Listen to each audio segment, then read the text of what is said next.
You wake up on a cold January morning in 1348. You don't know it yet. But this is the last year of your normal life. You don't know that in the next 12 months, 1 out of every 2 Europeans is going to die. You don't know that your mother, your youngest brother, the woman who sells bread on the corner, the priest who baptized you, 3 of your 5 children, will all be dead before Christmas. You don't know that in a city called Kaffa, on the other side of the Black Sea, Mongol ships catapulted infected corpses over the walls 2 years ago. You've never heard of Kaffa. You never will. But the Mongol commander, a man named Jani Beg, was laying siege to that Genoese trading colony when plague broke out in his own army. Desperate, vengeful, he ordered his catapults loaded with the swollen bodies of his own dead soldiers. Some accounts say thousands of corpses sailed over the walls. The Genoese inside panicked, threw the bodies into the sea, and fled in their galleys. Those galleys carried something they couldn't see. You don't know yet that something invisible, something microscopic, something traveling in the rats of those very ships is already crossing the Mediterranean, heading straight for you. You wake up, you drink your water from a clay cup, you pray to a God you have never doubted. You think about the day's work ahead, the fields, the workshop, the kitchen, the market. You have 8 months to live. This is the year 1348, and you are about to live through and most likely die during the greatest catastrophe in human history. To understand what is about to happen to you, you need to understand where your ending was being born. Somewhere in the steppes of Central Asia, most likely in the Tian Shan Mountains in what is today Kyrgyzstan, a tiny bacterium lived inside fleas that lived on marmots. You have never seen a marmot. You never will. You have never heard of Kyrgyzstan. The whole geography of your death is invisible to you. This bacterium has a name, Yersinia pestis. But you don't know the word bacterium. You don't know that germs exist. You don't know that the air you breathe is full of living things you cannot see. For you, disease is divine punishment, bad air, unfavorable stars, the alignment of Saturn and Jupiter, the wrath of God for sins you may not even remember committing. For you, the thing that is going to kill you doesn't even have a name. In 2022, researchers led by Monica Green at Arizona State University confirmed something extraordinary. Christian Nestorian cemeteries in Kyrgyzstan, dated to 1338, show the very first wave of the Black Death, almost 10 years before it reaches you. The gravestones carry inscriptions in Syriac script. They say things like, "Died of pestilence." Entire communities wiped out near a lake called Isikkul. You were sentenced a decade ago, and you don't know it. The plague traveled west along the Silk Road. It rode on the backs of merchants and Mongol horsemen. It crept through caravan stops. It killed entire trading posts in Samarkand. It reached the Crimea. It boarded ships. And now, in 1348, it is hours away from your door.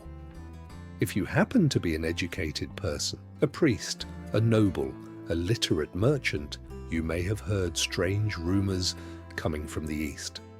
Letters from travelers speak of a monstrous plague striking the Arab cities. In Baghdad, they say half the city has died. In Damascus, they say the dead are being buried in trenches. In Cairo, they say the streets are silent. You think it's an exaggeration.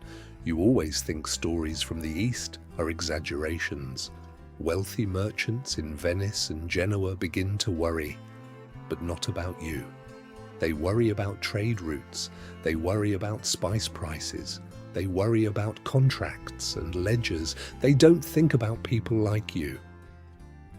In the autumn of 1347, 12 Genoese galleys dock in Constantinople. The sailors are sick. They have a fever that no one has seen before. Within days, they are dead. Within a week, thousands of Byzantines are dead too. The Byzantine emperor, a man named John VI Cantacuzénos, watches his own 13-year-old son Andronikos die in his arms. The boy was healthy in the morning. By night, he was burning. By the next sunrise, he was gone. The emperor, broken, picks up his pen. He writes with a trembling hand. There was no hope, not in doctors nor in medicines. Those who cared for the sick died with them. The disease was carried not only by contact with the infected, but even by the breath of those near them. You are not in Constantinople. You are thousands of miles away. You cannot imagine what is happening there. The sound of bells ringing constantly for the dead. The smoke of funeral pyres rising over the Hagia Sophia, the harbour empty of ships. But the galleys that fled Constantinople, escaping the plague, are heading in your direction. They sail through the Aegean, through the straits, into the open Mediterranean. They carry silk and silver and grain and rats and fleas and death. Imagine you are a Sicilian fisherman in October of 1347. You're mending nets at the port of Messina. The air is warm, the sea is calm. You see 12 Genoese ships entering the harbour, slowly, strangely slowly. No one is waving from the deck. No one is shouting orders. You walk over to help tie them up. You see the sailors. They have black lumps on their necks. They're burning with fever. Some of them are already dead on the deck, lying where they fell. The smell hits you before you understand what you're looking at. The authorities of Messina come running. They order the ships out, push them back to sea. They shout, they cannot land here. But it's too late. The rats have already disembarked. They scurry down the mooring ropes. The fleas have already jumped onto dogs, onto cats, onto people, onto the rats of the city. The harbour cats fight the ship rats. The fleas don't care which body they're on. In 1 week, the port is deserted. In 2 weeks, your family is dead. In 1 month, Messina buries more people than were born there in a decade. The bells of the cathedral ring without stopping. Eventually, they stop ringing because no one is left to ring them. The chronicler Michele de Piazza, a survivor, wrote, "The sailors carried the disease in their very bones. Whoever spoke with them died. Whoever touched them died. Death entered the houses with the visitors. Whole families lay down together in their beds and rose only as corpses." Now, come back to yourself. It's January 1348. You're in Marseille or Pisa or Genoa or any port on the Mediterranean coast. The plague has travelled, ship by ship, from Sicily. The galleys that were expelled from Messina simply sailed to the next harbour, and the next, and the next. You wake up one morning and notice your neighbour hasn't come outside. He always opens his shutters at dawn. Today, they remain closed. The next day, you hear crying from inside the house, a long, low wail. On the third day, you see the men of the church entering with cloth over their mouths, carrying a small wooden coffin, then another, then a third. You don't understand yet. You pray for your neighbour's family. You think it was bad luck, some illness, some misfortune. These things happen. A week later, it's your wife lying in bed. She's sweating. She says she has a terrible headache, that the light hurts her eyes, that her bones ache as if she had been beaten. You touch her forehead. It's burning, hotter than any fever you have ever felt. At night, you notice something, a dark lump under her armpit, the size of a walnut. When you touch it, she screams in pain, a scream you will hear for the rest of your life, however short that life turns out to be. You still have no name for this, but you feel, deep in your stomach, that something terrible is beginning, that this is not an ordinary sickness, that you are inside the first chapter of a story that has no good ending. Municipal records from Marseille show that 80% of the city's notaries died in the first 3 months of 1348. 80%. The bureaucracy collapsed. Wills could not be drawn up. Inheritances could not be registered. Property changed hands by rumor and force. Entire families disappeared without leaving a written trace. Court cases evaporated when both plaintiff and defendant were buried in the same week. In March of 1348 in Venice, terrified merchants convinced the Doge to do something that had never been done in history. Ships arriving from abroad must wait 40 days at anchor before unloading. 40 days, isolated, while observers watched for signs of disease. If sailors fell ill, the ship was burned. If they remained healthy, they could finally come ashore. 40. In Italian, 40 giorni, 40 days, quarantine. The word you use today when you get sick was born in that month, in a desperate decision by desperate men, in a city built on water, watching its trade routes turn into highways for death. In Florence, in those same months, an 18-year-old named Giovanni Boccaccio is watching his city die. Florence is the richest city in Europe, the center of banking, the home of Dante, 120,000 people. In 3 months, it loses 60% of them, 70,000 human beings gone before the leaves of summer fall. Years later, as a survivor, Boccaccio will write, "Fathers abandoned sons, wives abandoned husbands, brothers fled from brothers. The dead were piled in the streets like damaged goods. There were so many corpses brought to the churches every day that the holy ground could not contain them all, and great trenches were dug and the bodies thrown in, layer upon layer, like merchandise stowed in a ship. Come back to yourself. Your wife has died. Your mother is sick. You feel a headache beginning, a heaviness in your limbs, a heat under your skin. What you don't know is that this disease has 3 different forms, and your fate depends on which one takes you. The first form is the bubonic. If you're lucky, this is what you'll get. Enormous lumps, called buboes, will grow in your groin, in your armpits, on your neck. They can reach the size of an apple. They are hard. They are black. They hurt like knife wounds pressed into your body and held there. You will be delirious with fever for 3 to 5 days.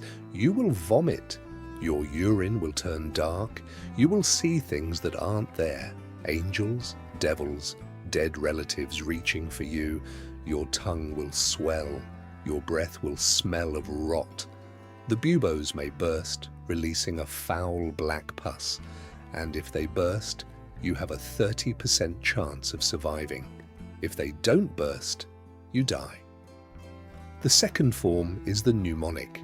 If the plague reaches your lungs, it's almost guaranteed that you die, and you die fast. Within 2 days, you will start coughing blood. Cough by cough, more blood. Every breath becomes harder, as if your chest is filling with stones.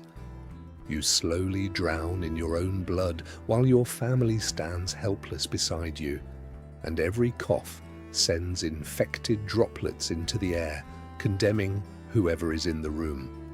The third form is the septicemic.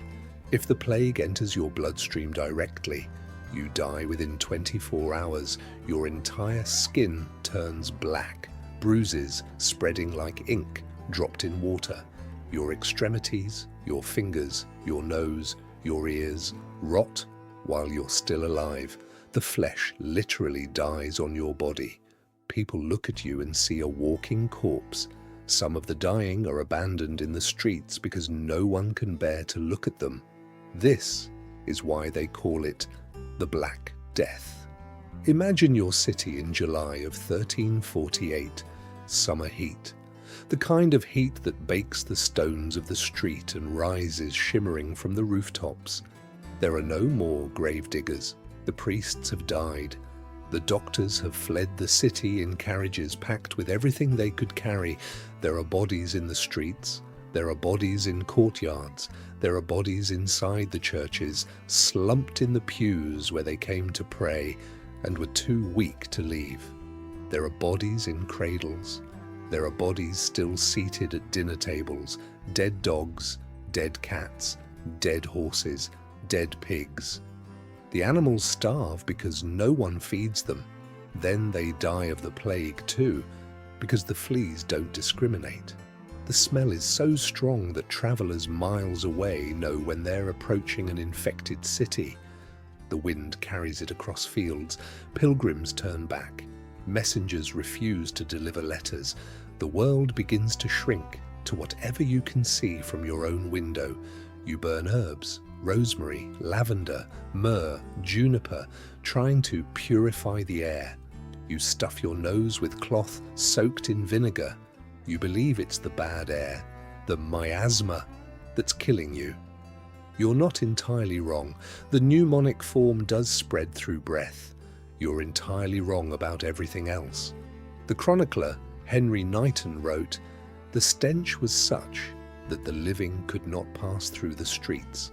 Cold mornings were blessings, for the cold masked the smell of the dead." In the village of Leicester, in a small enclosure of cemetery, more than 400 died. In the parish of Holy Cross, more than 400. In the parish of St. Margaret, 700. And so it was in every parish. You won't die without fighting. You try everything. You bleed yourself, open veins in your arm with a sharp blade to let the evil out. You get worse. You grow weaker. You faint from blood loss, thinking you are being healed. You drink liquid gold, which you heard was the cure of the rich. The wealthy can afford it. It poisons you. You die of gold poisoning, thinking you were saving yourself. Your last hours are spent vomiting metal. You rub raw onion on the buboes, crushed snake, snake saliva, powdered pearl, frog skin. You drink mercury. You drink your own urine because someone said a holy man in the East was cured this way.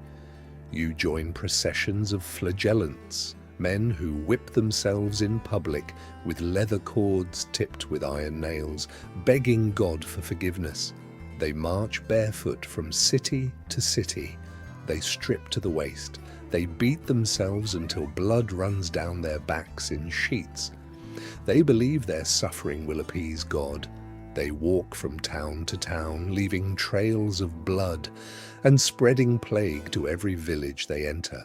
And when nothing works, when your God seems deaf, your doctor has fled, your priest is dead, you look for someone to blame. The human mind cannot accept meaningless suffering. It demands a cause. It demands a face. In February of 1349 in Strasbourg, 900 Jews will be burned alive in a single afternoon, accused of poisoning the wells. They didn't poison anything. There were no poisoned wells. Jews were dying at the same rate as Christians, sometimes higher. But you need someone to blame. Something has to make sense. Some explanation has to fit inside your shattered understanding of the world. And what if you're not in a city? What if you're a peasant woman in a forgotten village in the Alps, or on the English plains, or in the forests of Poland? The plague reaches you more slowly, but it reaches you. The roads are slower in the countryside. The traffic is thinner, but it cannot be stopped. Maybe you've never heard of Marseille, never seen the sea, never been more than 10 miles from the cottage where you were born.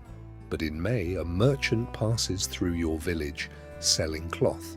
In June, he is dead, somewhere on a road you will never see. In July, 3 of your children are dead in your own bed.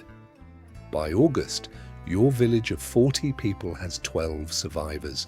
The fields go unharvested. The animals wander free. The bread oven, the heart of the village, sits cold. For you, there is no theory. There is no science. It's divine punishment.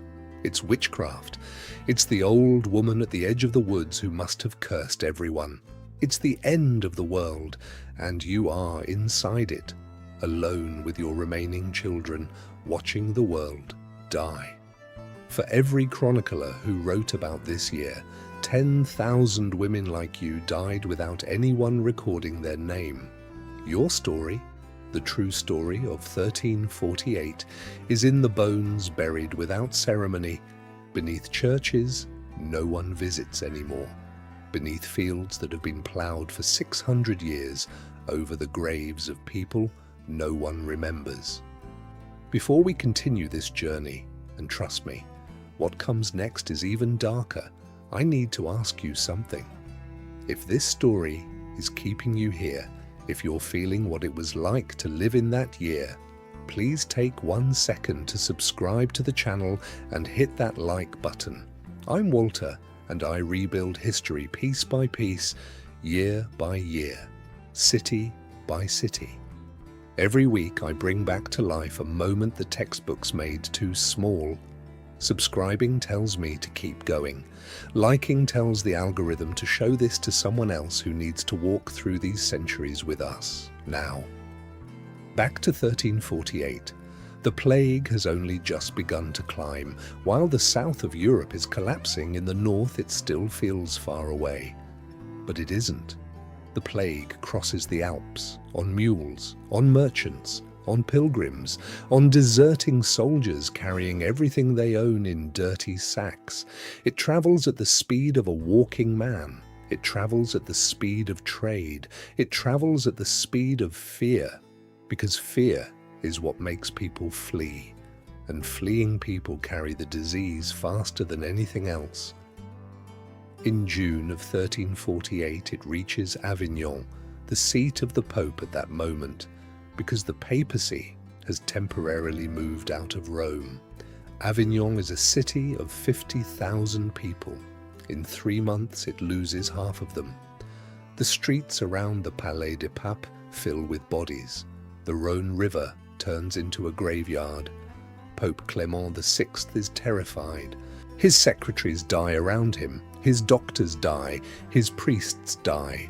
The cardinals close their doors. Some of them flee to their country estates, some of them die anyway. His personal physician, an intelligent man named Guy de Chauliac, who will later write one of the first honest medical accounts of the plague, proposes something desperate. Lock the Pope in a room with 2 enormous bonfires burning 24 hours a day. The theory? The heat drives away the bad air. The miasma cannot survive in such temperatures. Pope Clement VI spends 3 months between bonfires in the middle of a French summer, sweating, praying, afraid. He grants mass absolution to all who die in the plague. He cannot bury them, but he can save their souls. And then he survives. Guy de Chauliac himself catches the plague and survives too, one of the few doctors who did, and he wrote down everything he saw. When the plague finally passes through Avignon, the Pope authorizes corpses to be thrown into rivers and lakes because the cemeteries are full and the ground itself is full. 10,000 people will be dumped into the Rhone River that summer. The water that drinks the saints now drinks the dead.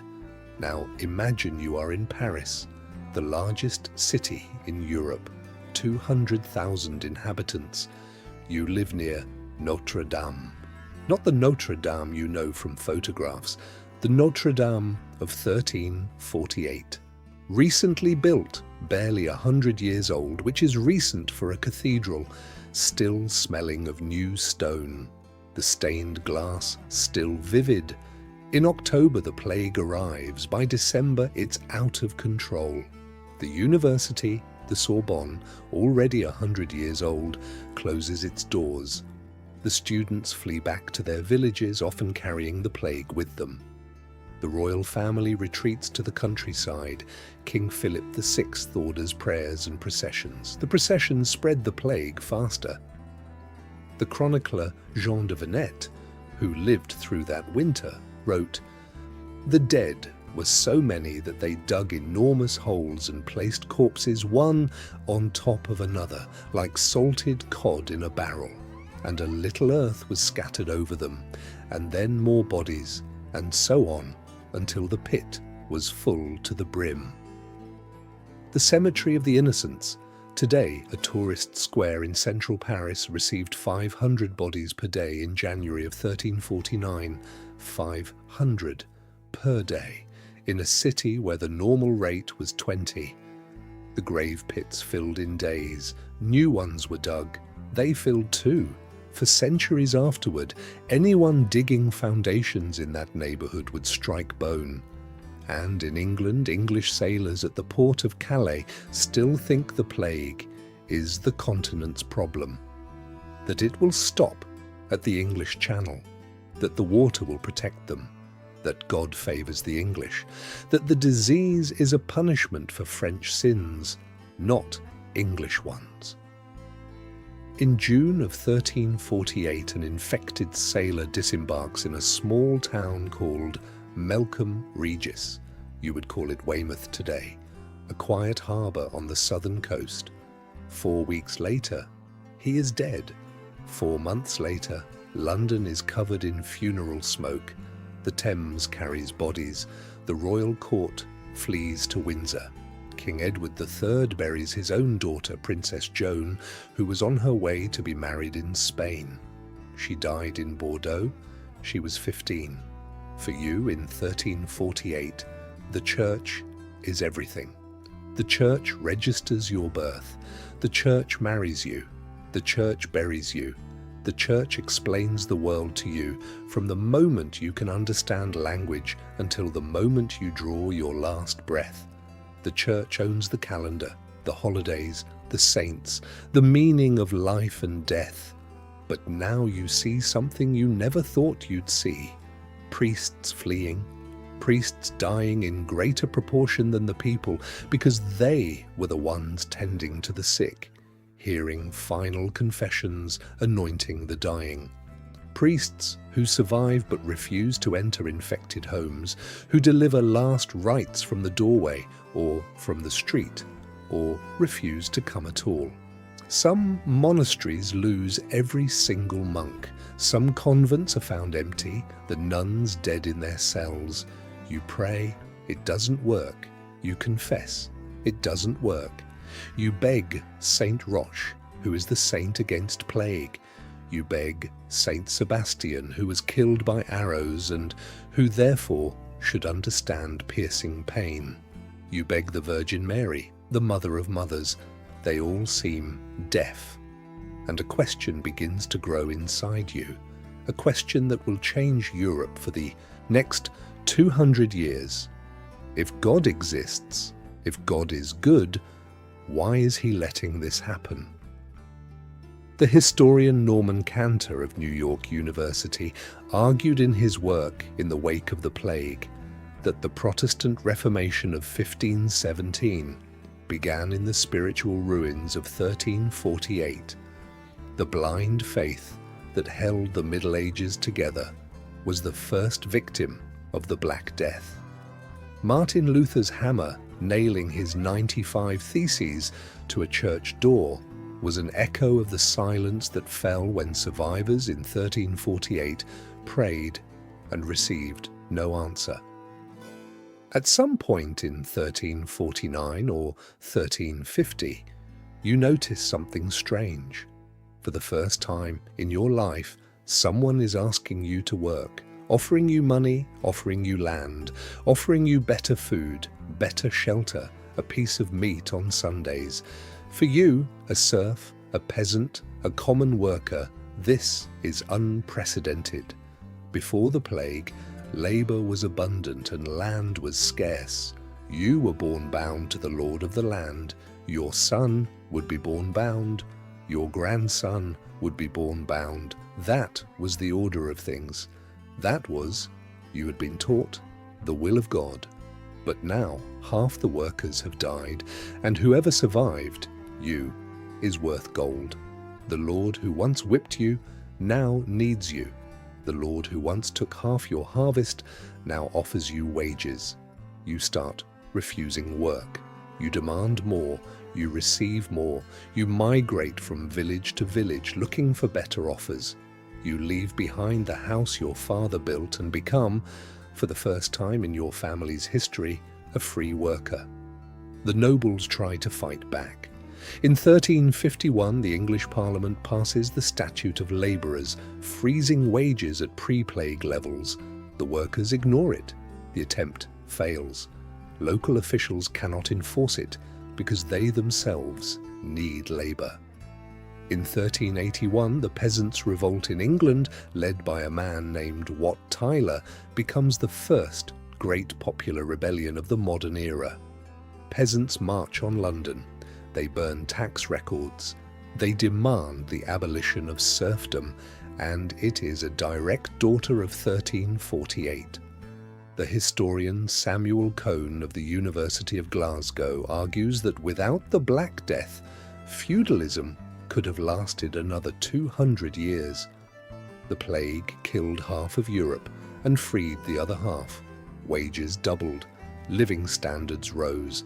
The poor ate meat. The poor wore wool. The poor began, for the first time in centuries, to talk back. And here comes the most disturbing paradox of 1348. The 2 generations after the plague will produce the greatest explosion of art and intellectual life in European history.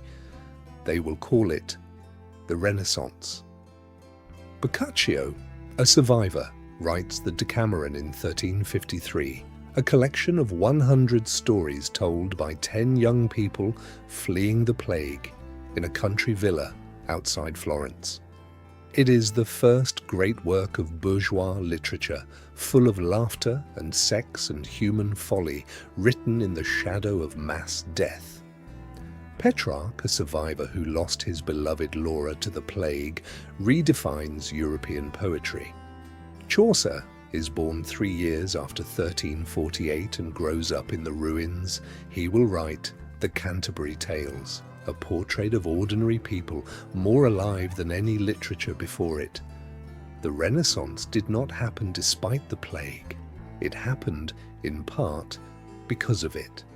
When half the world dies, the survivors begin asking questions they never asked before, questions about beauty, about time, about what it means to be human in a universe that may not care.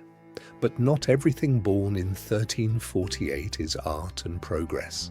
There are horrors too, horrors that you, perhaps, will take part in. In Strasbourg, February of 1349, 900 Jews are tied to stakes on a wooden platform built in the Jewish cemetery itself and burned alive in a single afternoon. Whole families, children, the elderly, accused of poisoning wells, accused of causing the plague. In Basel, in Speyer, in Mainz, in Cologne, in Frankfurt, in Brussels, entire Jewish communities are exterminated. Some are burned, some are walled up inside their own synagogues. Some flee east into Poland, where King Casimir III offers them protection. The map of European Jewry shifts forever in those years. Pope Clement VI issues a papal bull forbidding this. He says it's absurd. Jews are also dying of the plague. He offers them sanctuary in Avignon. But the mob does not listen to bulls. The mob needs someone to blame. Something has to make sense. Perhaps you took part. Perhaps you only watched, standing at the back of a crowd holding the hand of your remaining child. Perhaps you tried to protect your Jewish neighbors. Some Christians did, at the risk of their own lives, hiding families in cellars and lofts. 1348 is not only the year when many people died, it is the year when many people, in panic, killed. December 1348, it's cold, you survived. You don't know it yet, but you are among the 50% who remained. You don't know yet that there are more outbreaks coming. In 1361, in 1369, in 1374, and on and on. The plague will return generation after generation until the 17th century. It will become a feature of life, like winter, like hunger, like war. But on this December night, you are still alive. You light a candle from the embers of the hearth. You look at the empty table where your family used to eat. 6 chairs, 1 person. Your wife died in February, your father in April, your 2 children in July. On the same day, an hour apart, the older one holding the younger one's hand until both stopped breathing. You don't know it yet, but you will never again be the person you were in January. No one will. The Europe that emerges from 1348 is no longer the Europe that entered 1348. The continent itself has aged a century in 12 months. How many died in the end? You don't know. No one knows for certain. But modern researchers, using parish records, archaeological excavations, DNA analysis from tooth pulp of medieval skeletons, estimate in Europe 50% of the population, about 50 million people. Half of everyone you ever knew, half of every face in every market. In Asia, an estimated 100 million. In the Middle East, 30 million. Cairo alone may have lost 1/3 of its people. In North Africa, 20 million.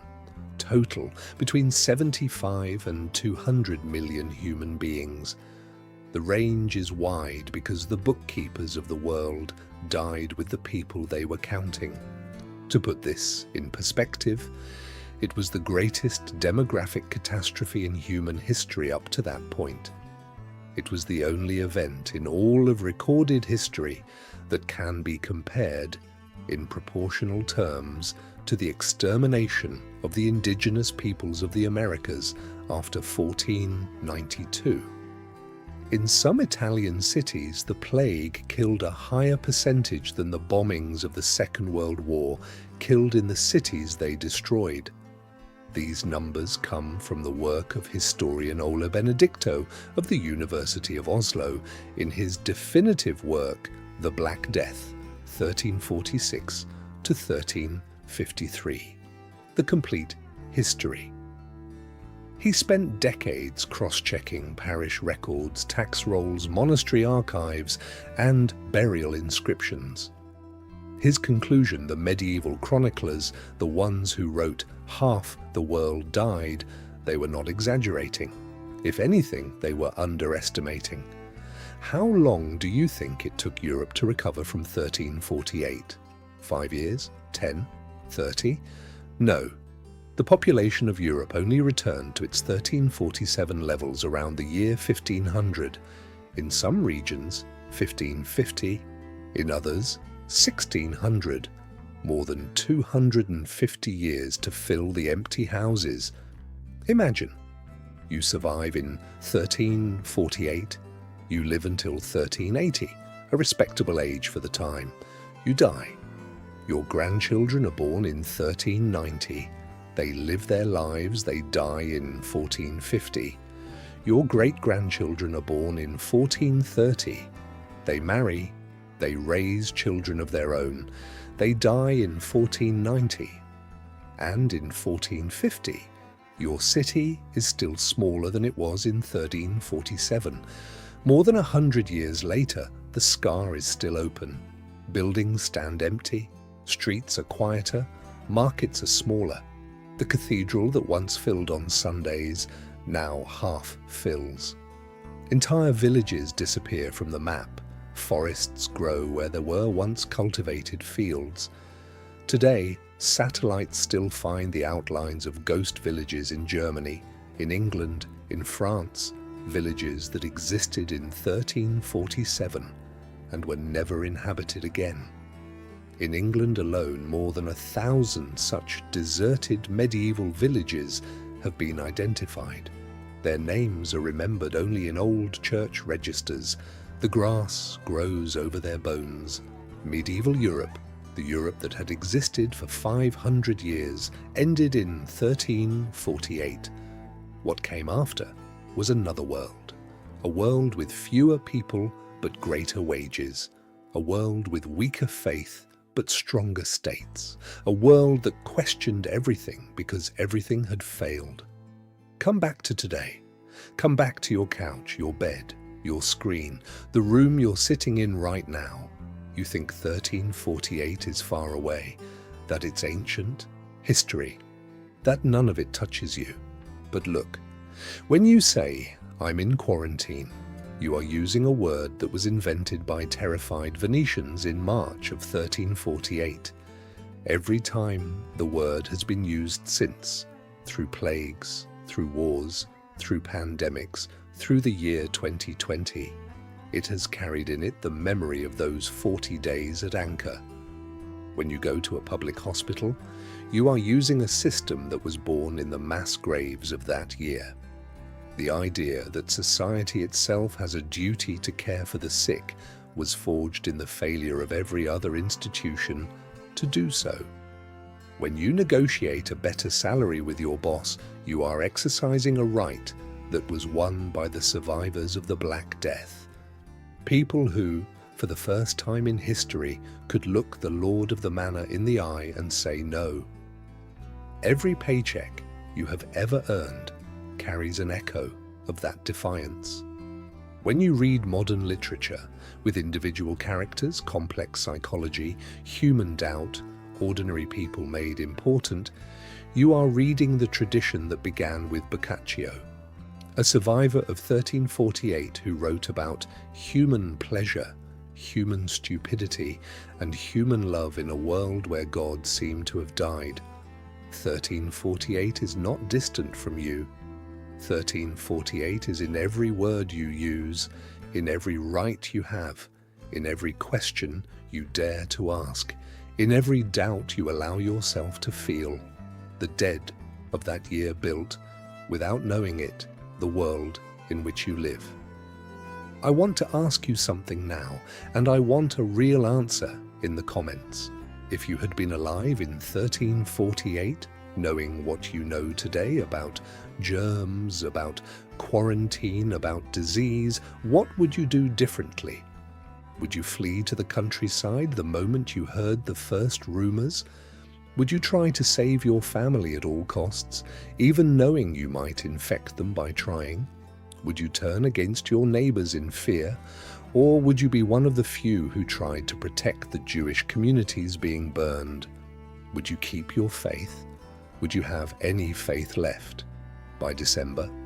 Write your answer in the comments below. I read every single one, and the best reflections often shape the next videos on this channel, because each city of 1348 has its own story, and each one is brutal in its own way. In Constantinople, it's where everything began in Europe and where an emperor watched his own son die. In Florence, a young man lost his entire family and wrote one of the greatest works of Western literature in the smoking ruins. In Venice, terrified merchants invented the concept of public health and changed the meaning of borders forever. In Paris, mass graves received 500 bodies per day in a city that thought of itself as the center of civilization. In London, something happened that changed the destiny of England and therefore the world forever. Each of these stories deserves its own video, and I am going to tell every single one of them, one by one, over the coming weeks. If you survived these 35 minutes of 1348 with me, subscribe to the channel, because the story of this year is not finished, and you still have to cross each of these cities with me. I'm Walter, and I'll see you in the next one.